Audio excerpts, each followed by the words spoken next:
Thank you, Slavik, for the introduction, and also from my side, a warm welcome.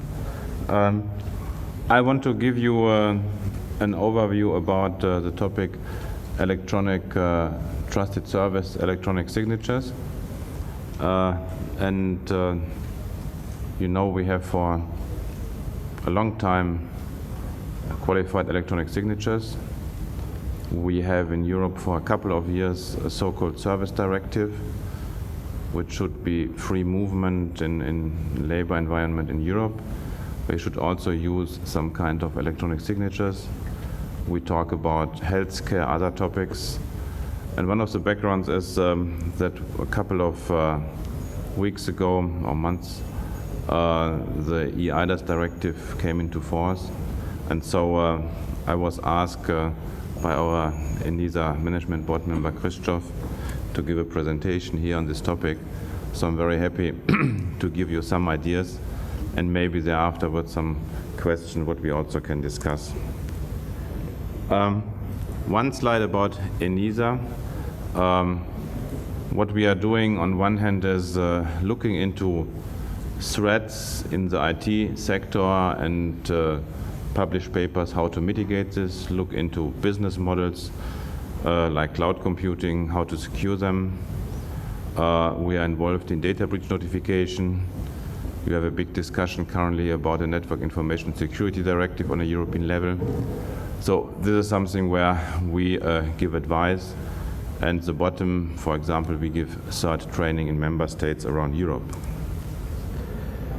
So if you look into the threat landscape today, the world isn't getting better. And I think the basic problem is that human beings behave the same in the cyberspace as they behave in the real world. And what in the real world is just a bank robbery is the same on the cyber, on the internet. It's called phishing, where you steal money from a bank account. I think the challenge we have today is that it's much more easier to buy somewhere malware on the internet, or you can today even rent a botnet. And even if you rent a botnet, it might cost you 100,000 euros, which looks like a lot of money, but you can get much more money back. So there's a business behind of cybercrime, where the question is how to deal with this. A couple of things, if you look at this, we did a good job over the last 5-6 years. For example, when you look for phishing, banking, the banking sector invests, you have tokens, you have a lot of technology if you use them, which mitigates the risks of online banking. If you look for what is the yellow line, for example, spam. Spam is not a problem for us, because if you have providers, you have a good spam filter, and it's something where in other cases you don't see the spam and you have learning technologies. Spam is a problem for the internet service providers, because if you have today 70-80% in a lot of cases of spam traffic, it's reducing our bandwidth, and in the end we as a customer pay for this. So if you look from an IT security perspective, there's something where we did a good job, but on the other hand, we still have new threats. So the report we publish once a year, if you look on this number 1, 2, 3, 4, 5 in the upper middle, the easiest way today is for a criminal to hack a website and hack in a website just the advertisement banner. This is something if you go on a, let's say, website of a television company, of something else, like you want to buy something, an online store. So it looks like the normal website of this company. And if you click on the banner, then there's some code injected which redirects you to another website, and then you are somehow lost. And I think the problem is, if you look into the scene, and this is a little bit crazy sometimes in our business, that the criminals are programming better malware then in a lot of cases normal software is programmed. You have a whole community who is programming malware, selling malware, and even doing maintenance for malware. You get updates when you have your malware Trojan horse on your computer. So looks a bit ironical, but maybe sometimes the software industry could learn something from the hacking industry. So, and also something just to mention, this topic like espionage, industrial espionage, Trojan horses, is still a topic which is very difficult, and there are some solutions like patching, updating, but this is something like laziness of human behavior. Criminals today don't have to invest much in a lot of cases. They just have to look for unpatched system, known vulnerability, which are not mitigated by firewalls or other means. So the message is we still have to be aware on an everyday basis to deal with this, and on the other hand, the message is that we should invest more in IT security by design. I have here a slide, and you can take them with you from our report, which just shows how it was compared 2012 and 2013. You see that these topics I just mentioned are still on top, and it's in most of the cases not getting better. So coming to this topic of today, the question is, on one hand, we want to improve business in our cyber world. You have seen it with cloud computing, you have a lot of things. And if you, just to give you an example, look where business are changed, then the value change for a lot of industry changed dramatically over the past 5 to 10 years. If you just take an easy example of, let's take Hollywood movies. How was it done in the past? Production, distribution, and then there was a customer who bought it.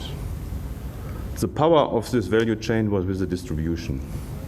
Those people who distributed the DVDs or the films to the customer. They had really the power. The infrastructure, it's the same for newspapers. Every good you have to bring somewhere.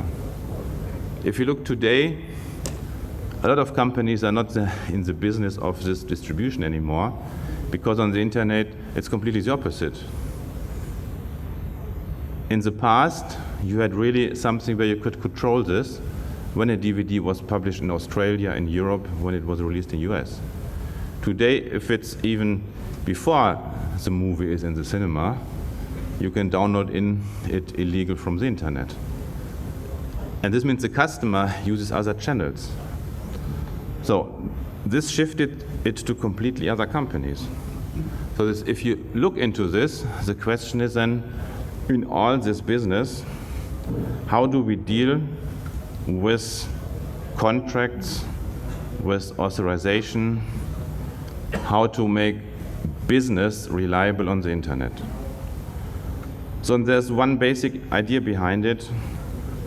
If you have something where we want to agree on something, the question is, how can you trust that when I send you an email, it's from me and not faked?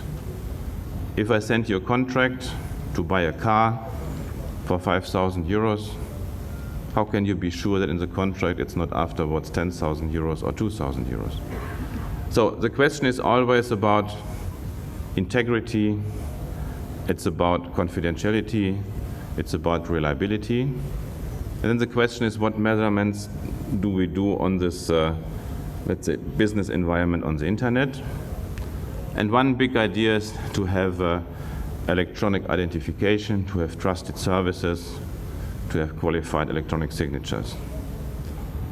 If you look into the picture, we had a regulation in place in Europe, for example, on electronic signatures for more than 10 years.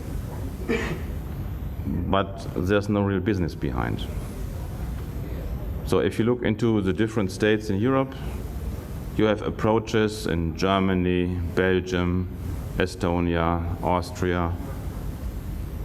But the question is then, how are they deployed in these states, and how do you have cross-border recognition, how does it work, that you really can use this.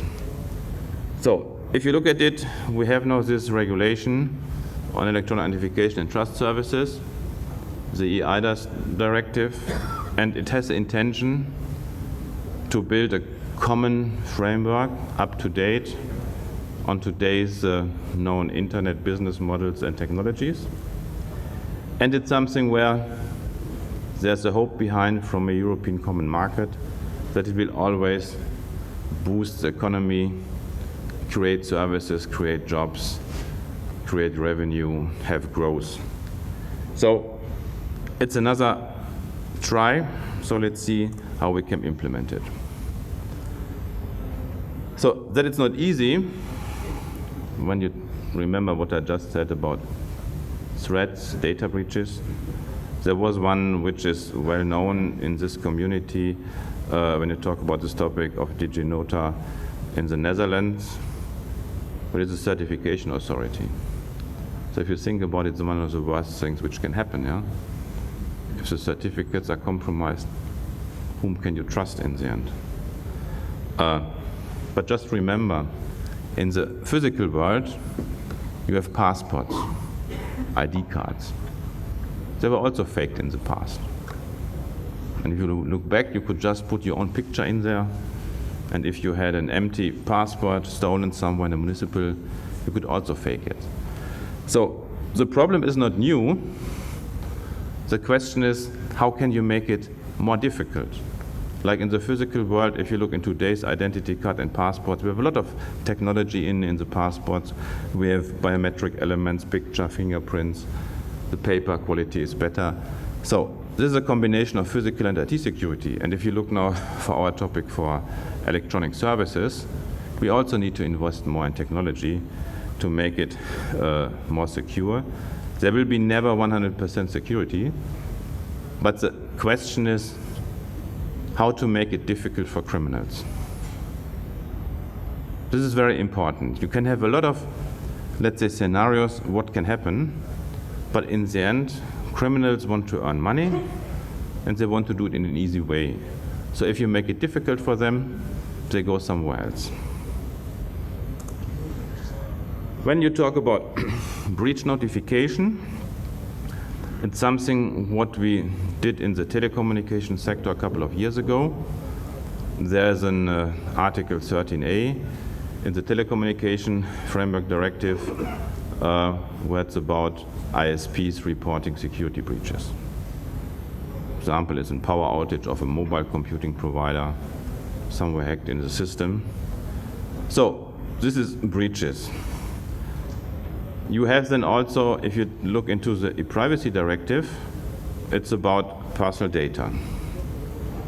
We are now discussing the data protection regulation, which is under discussion now in the Council, and we hope that it's maybe not with the Italian presidency, but with the next presidency of Latvia, that we get it through and put it in place.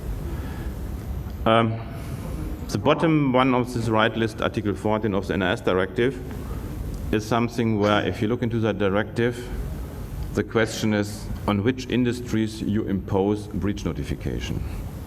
I said the first one, 13A, is for telecommunication providers.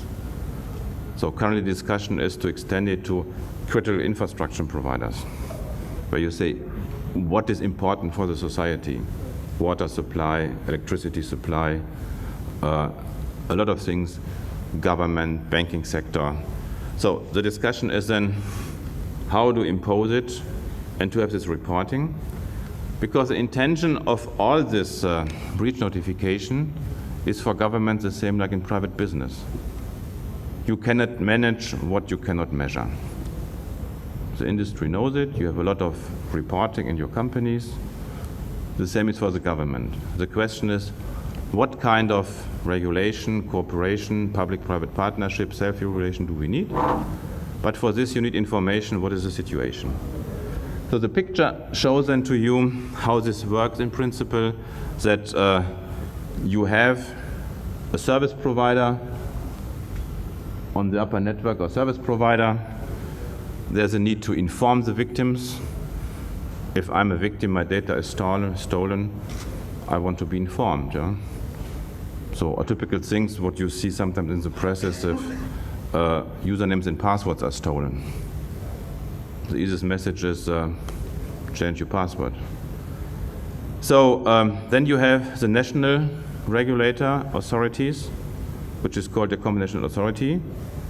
And then we have the reports to the public and, as I said, to ENISA, where we publish this on a yearly basis. So the basic message is we started with the telecommunication directive, put breach notification in it. We discussed this in other directives and regulations. And in the end, like you see it, it will also be the Article 19 in the EID and Trust Service area. So it's something where, if you look into it, one basic message you can take with you today is then we always distinguish between, let's say, technical breaches, which is somebody attacked your system, intrusion into your system, some failure, just a power outage. By the way, these technical failures are for the operators the most number of incidents. This is just infrastructure, technology. And on the other hand, you have our personal data when it is about privacy, but then something where somebody really stole in a database my address, my birthday, my salary, etc. So if you distinguish this, I think then you have learned enough for today. So if you look in it, in the process, I would call it life cycle of regulation. I think the challenge is that in the beginning, you have the commission, civil servants, commissioners who say, we need a regulation. Then it goes to Parliament, Council, is discussed, negotiated. But then there's a big challenge, because in this first part, you have a lot of procedures on European level, where you have impact assessment, consultation, people are asked to give input, you have public debates in the committees in the Parliament. But then in Brussels, let's call it this hemisphere, just drops this topic and runs for another topic.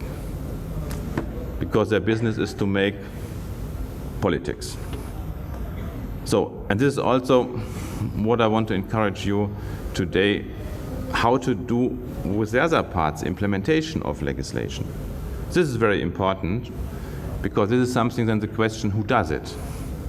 And this is what we from ENISA try to do, it that we say, we want to support the whole life cycle of legislation and also support this important part of getting it on the road, and in this case is also support the establishment of business models. So here are some statistics which I just put together. When you look from a risk-based perspective, if you look from the audit perspective, there are a discussion about algorithms key size. The question is, what is the technology implement?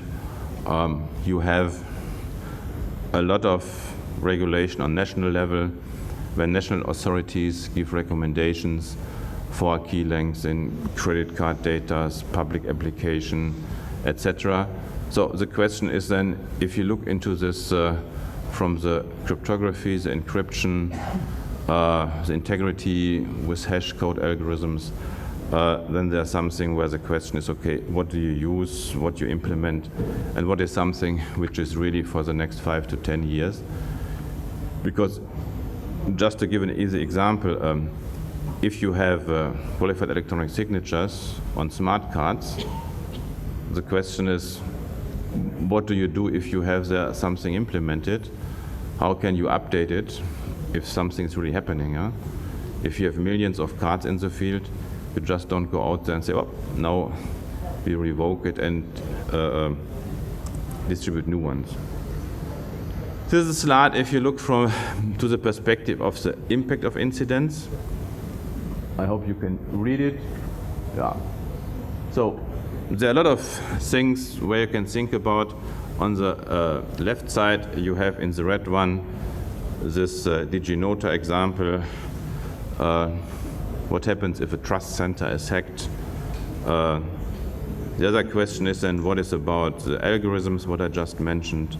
The yellow one, you have then this personal breach notification, or in the end, what really happens if it's on the far right, just an individual attack or loss or compromise of a public-private key pair in a PKI infrastructure. So if you also look from the occurrence of these attack vectors, it gives you a picture. If you compare it with the other one, it was in red about the certification authority, because this is really the root, the most important one. This is what I mentioned before, like a fake passport in the real world. If you have it wrong in the beginning, the whole chain is broken. If you look at here, it's more yellow and green in the end from, let's say, the impact there. But it just gives you another perspective, for example, compromission of key pairs, personal data, etc. So if you now look for the trusted service providers, then you have a couple of points what we have to take into account when we really want to get it fly. We need standardization in the implementation. The question, what is the supervision structure? If you talk about algorithms, it's about standardization. If you talk about the implementation, the question is there some kind of certification of processes, infrastructures, that you can have trust in this? If you have trust centers around, which one you choose, which trust center you trust more, would be a nice sentence. The question is then audits in the end for those people who are working in the infrastructure. And then what we should not forget is the last point, what to do if something happens. Yeah?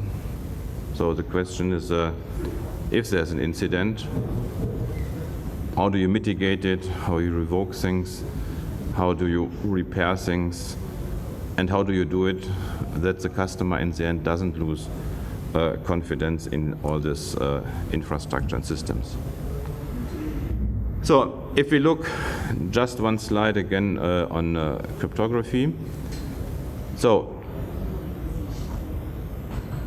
if you look basically in all these topics we discussed with IT security, then we have the technology of cryptography. The question is always, where do we use it? We don't use it enough. Just in another area, if we have emails. Emails are postcards written with a pencil. They can be easily compromised, changed. So how many people encrypt emails, or at least use hash codes for emails, or have some kind of fingerprints there? Only a few. In the real life, you invest much more in your paper post than you do in the electronic world with your emails. So it's also a kind of perception. And so the question here is that cryptography plays an important role when we talk about electronic trusted services.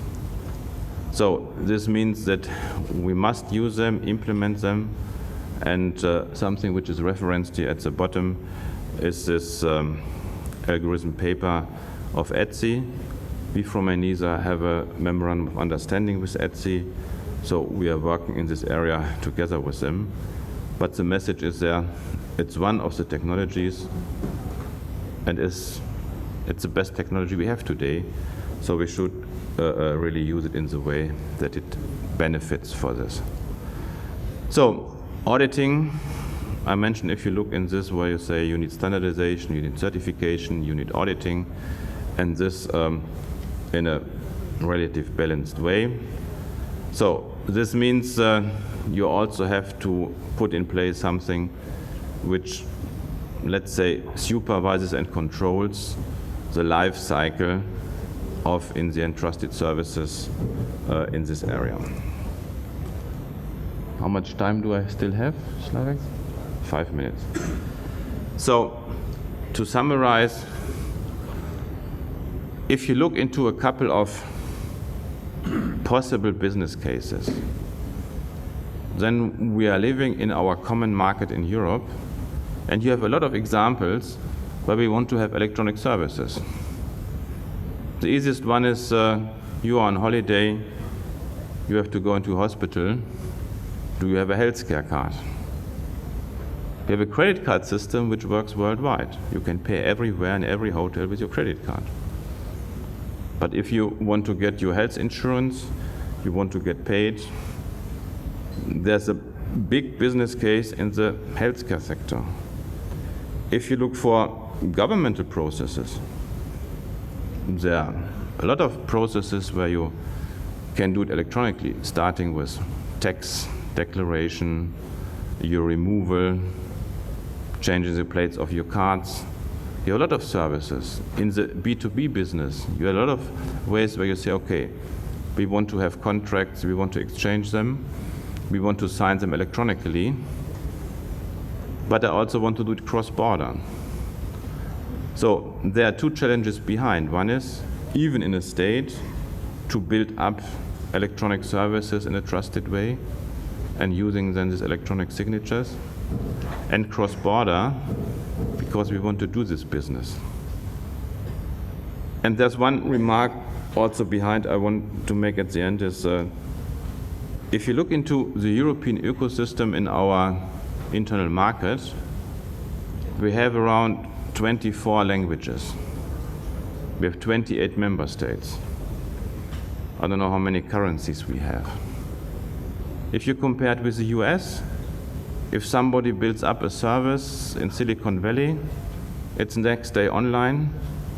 It's the same currency for 300 million people, and it's the same language. If you look to China, they do it from another perspective in their economy, but it's a huge single market.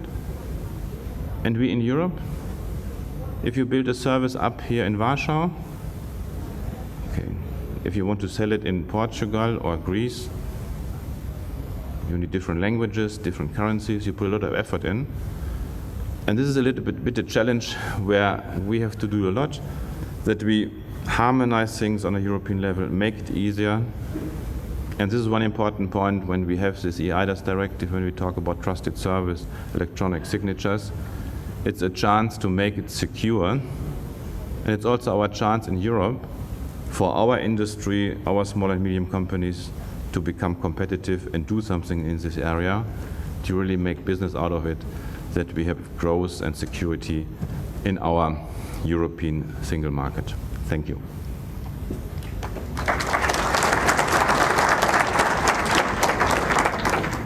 Thank you very much for this presentation. We have a couple of minutes to take a few questions from the audience. It's too early in the morning. Please. Yes. How was the party yesterday? Hi. I have a question more related to cryptography than digital signatures, but maybe you will be able to answer that.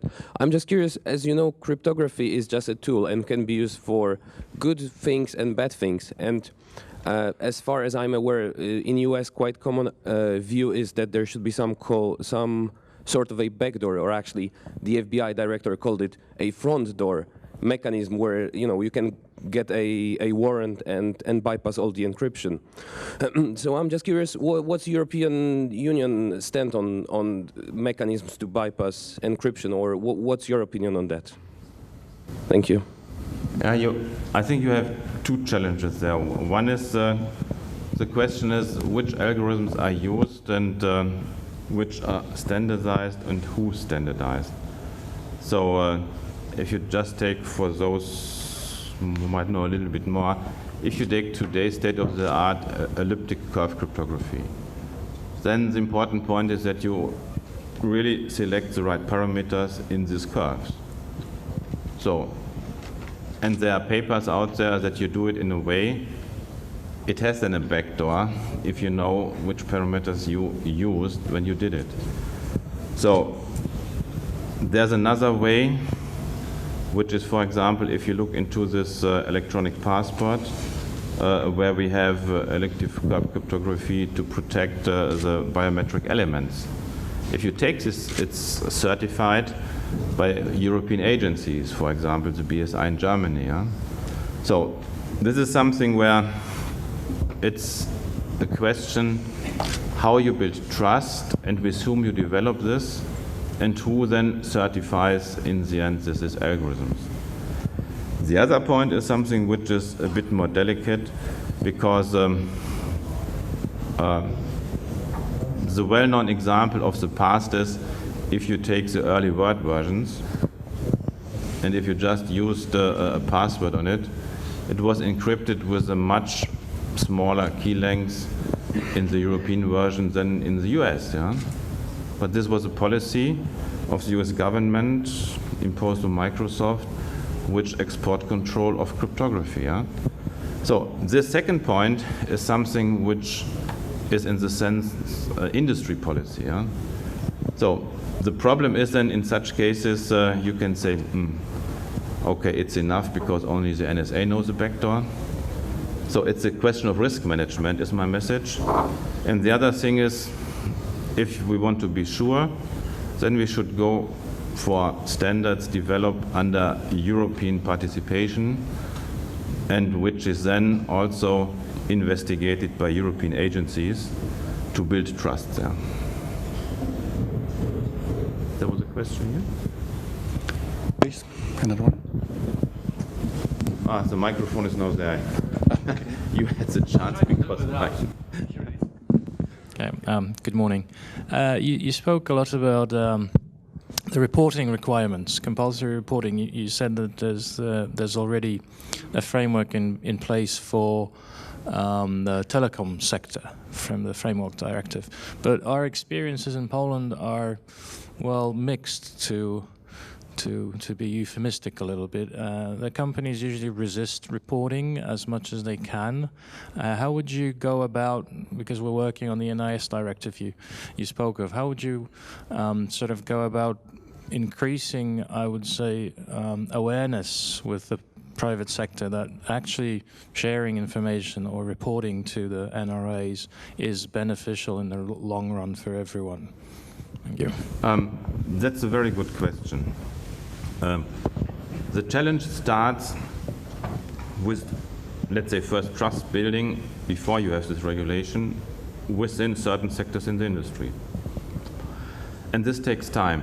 So you can do information exchange. We have it in a lot of areas, for example, in the electricity or critical infrastructure sector. But the problem is if you are, for example, in the telecommunications sector, you have a very competitive market, small margin.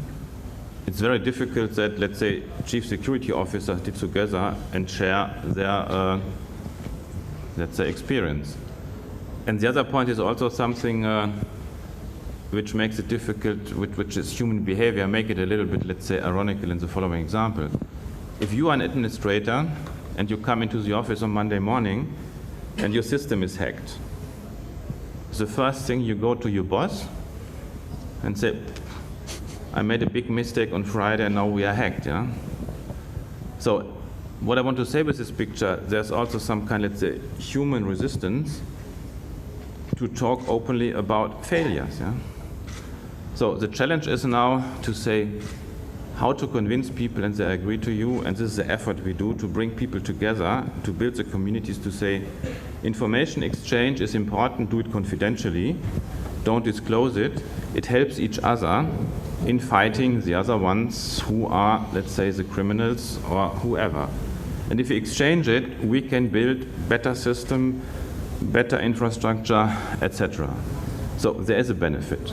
If it comes to the regulation, then it's always a compromise that you say, okay, where are the thresholds?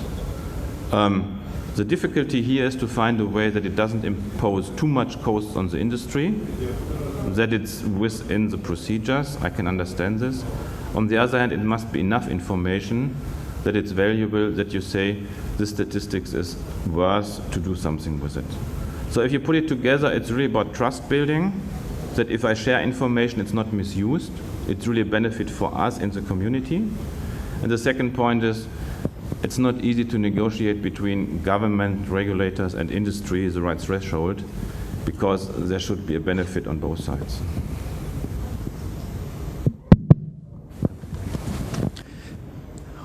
We are talking about the new regulation in European Union. It will be very soon obligatory for the countries. From your point of view, what is the first practical result? What we may expect as the first practical result of this new regulation? Well, I hope it's not the hen and egg problem, because you need two parties. One is the industry who deploys application, and you need the customer who uses it. And in this situation, what we need is that we have a lot of applications today which could be done in an electronic way and which could be secured with this trusted service or qualified electronic signatures. So the challenge, I think, is that we have, and this is something what we also should not forget, some kind of competing systems. If you think back, we use handwritten signatures in a lot of ways. And electronic signatures are thought to replace the written signature and make it as secure in the electronic, in the cyber world. So, but if you look, in a lot of cases, you don't need a handwritten signature anymore today. Or if you buy a ticket, if you buy something on an online shop, you just use username and password. So what happens there is that today we are in a level where the question is, how big is the fraud and who pays for it? So this means if you just use username and password or simple PIN TAN for online banking, there are a lot of examples where it's hacked, misused, and people lost money. So if you increase the security, then you have more secure business processes. So the question is now, if you want to be sure that an online shop is the online shop where you want to buy, and the online shop wants to know that I'm the one, I'm Udo Helmbrecht, and I'm able to pay, it would be good in a lot of cases to have electronic signatures which prove my identity, or certificates which prove the identity of this online shop. So I think the problem is not on the side to find these business models, because we have a lot of things. We have a lot of, let's say, pilot application. I think the problem is at which point in time do we understand that it's better for us using trusted services and using electronic signatures because it mitigates also fraud.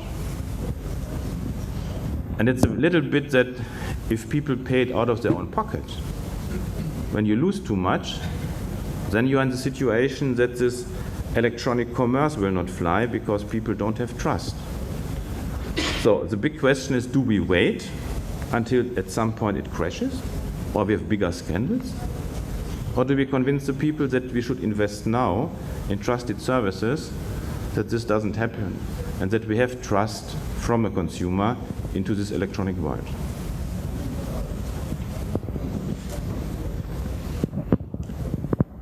Yeah, one last question, please.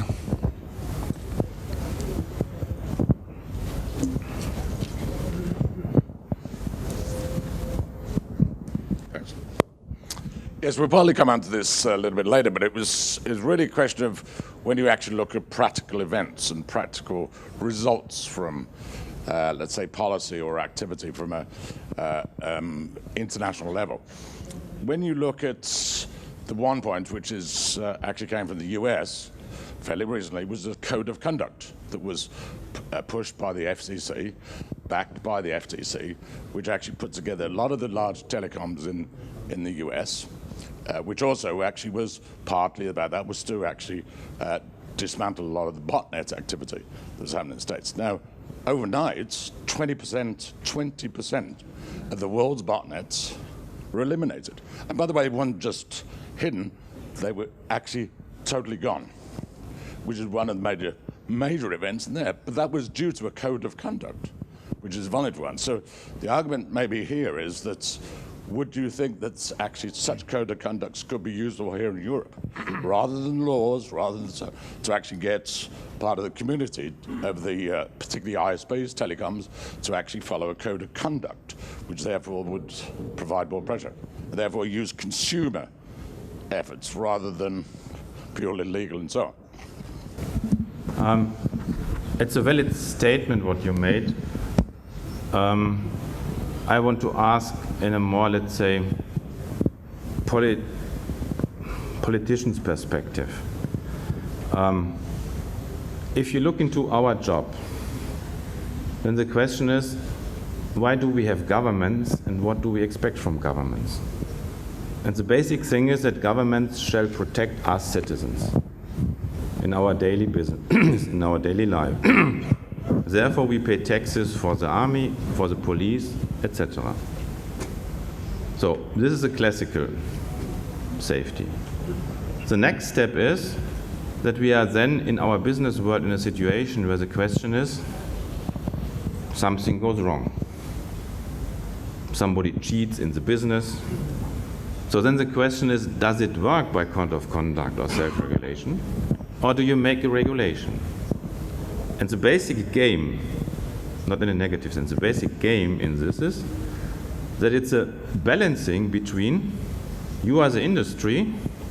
If the code of conduct works, fine. If the self-regulation works, fine. But if we get the impression it does not work, we come with a regulation. That's the easiest thing in the end. So the question is now, how do you balance this discussion, what I meant in the life cycle of regulation? If you see it in the beginning, it might be a simple directive. If it does not work, as we see in the data protection in Europe, we say, now we have to harmonize, we make a regulation. Yeah? So, but I think it is something where, on the other hand, and this you should not forget, there are two things where also the industry comes and says, protect my market, make a regulation. There we are good in Europe when we make, let's say, how do we call it, banana regulations, or other things, yeah? This is somehow protecting market in the end. And the other point is that consumer organizations come and say, here's the industry cheating, and if the lobby is big enough, then you get regulation. So what I want to say by this is I completely agree with your approach, but at one point the question is, does this ecosystem work, and what shall we do from a government perspective to stimulate it? Then it's always good if stimulated. And then I agree, we should not over-regulate and find something in between. And if you look into the eIDAS directive, it's an approach to say, we need more security in our cyber world. Why are people so stupid and still using username and password? They don't know what they do on the long term. And let's increase security by a kind of measures, and part of this is then this kind of regulation. So unfortunately, we don't have time for further questions. So thank you very much again. Okay, thank you for listening.